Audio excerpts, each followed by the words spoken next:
Hello everyone. How are you today?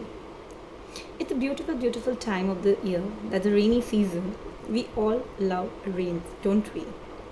Well, not everyone loves rain. Let me tell you that. Some people really get annoyed during the rains. I don't know why. But if any of you belong in that category, please share in your reactions to rain, that why you don't like rains in the comment below. Would love to hear it. Well, friends, today I'm here with a very interesting topic, and that is something related to, of course, communication skills. And like I always and mostly talk about, what I talk about is listening skills. Why listening is important. Okay, so today my listening skills will be focusing upon the teachers. Like why listening skills is very important for the teachers. Now, how many of you are teachers here?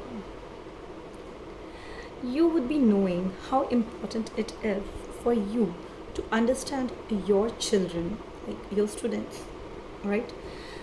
That's how, when you will be able to impart the best of your experiences and best of your knowledge to your kids. We agree on that, right? So, friends, how does listening helps you in teaching? I'm sure most of you know the answers already. When we are teaching the students, we need to understand what is the response of the students to the things that we have imparted them, right? So many times it happens like a child will not be speaking out anything in the class. Now, one reason could be he knows it all. In today's time, that's quite a probability because they have already googled, they have already been through classes, so they are going in advance and they already are aware about the things that we are taking them, right? The second reason could probably be they don't understand the thing but are hesitant to speak up, fearing what their friends would talk about that child. This happens a lot of time. Many times we teachers get so busy and in tune with what we are teaching that we tend to ignore these signals. Now, when I say listening skills, now I hope you understand that it's not only the words that we need to listen, but even the unsaid words. That's your body language, that's your expressions. I remember very clearly there was this one teacher in my class who always used to tell me, Ritvika, what happened? You're not clear. And I would be like, no, I understood. And then she would be like, okay, then give that right expression. Your expression says a question mark. And I feel as if you don't get it. And I was like, no, ma'am, I got it. She would sometimes even ask me questions to get a clarity on whether I have understood or not. Now, that's how teachers should be. Just a simple face expression, and I mean, I still wonder, like maybe because the subject was something like my face was always a big question mark during the entire session, always.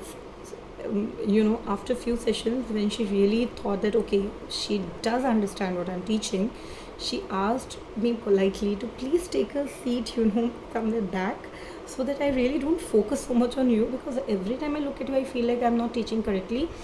There's something which is amiss. So, friends, that's how important listening to the signals is for the teachers.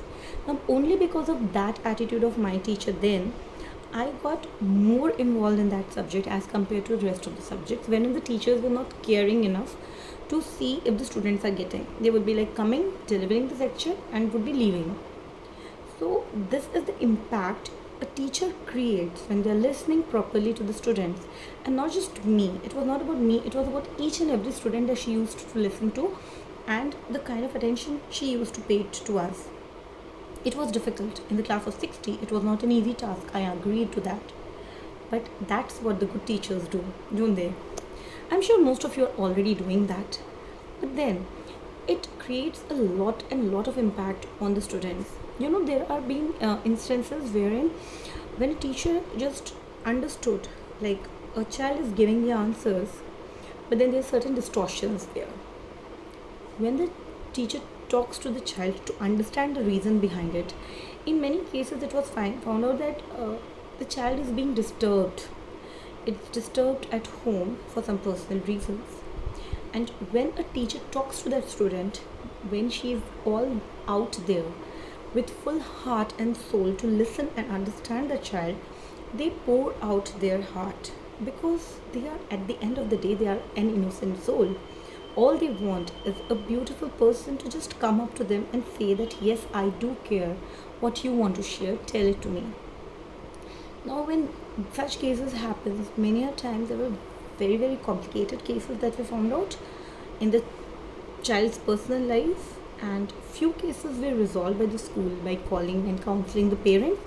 Well, some cases they were left to the parents to continue, but then yes, definitely it does bring in a lot of difference, because at the end of the day they have shared what was there in their heart, so they're light, they're feeling light and better and comfortable. As a teacher, definitely the first job that we have is uh, to impart the subject knowledge that we are supposed to. But we must never forget that we are the second gurus of all the children, first being their parents. We have much more difficult and responsible position, because we are there to impart that beautiful life skills that many a times even parents fail to impart to the children. So we have to develop this listening skills, and again I'm repeating and reinforcing this statement that listening does not necessarily mean listening to the words. It also means listening to the expressions, listening to the body language, how confident they are, how submissive they are, and also listening to the feelings beyond the words. This is something we really need to develop, and it is easy to develop this listening skills once we shift our the reasons of understanding, like listen to react and listen to understand. Once we shift from listen to react to listen to understand, we will be able to uh, you know get these messages much more clearly.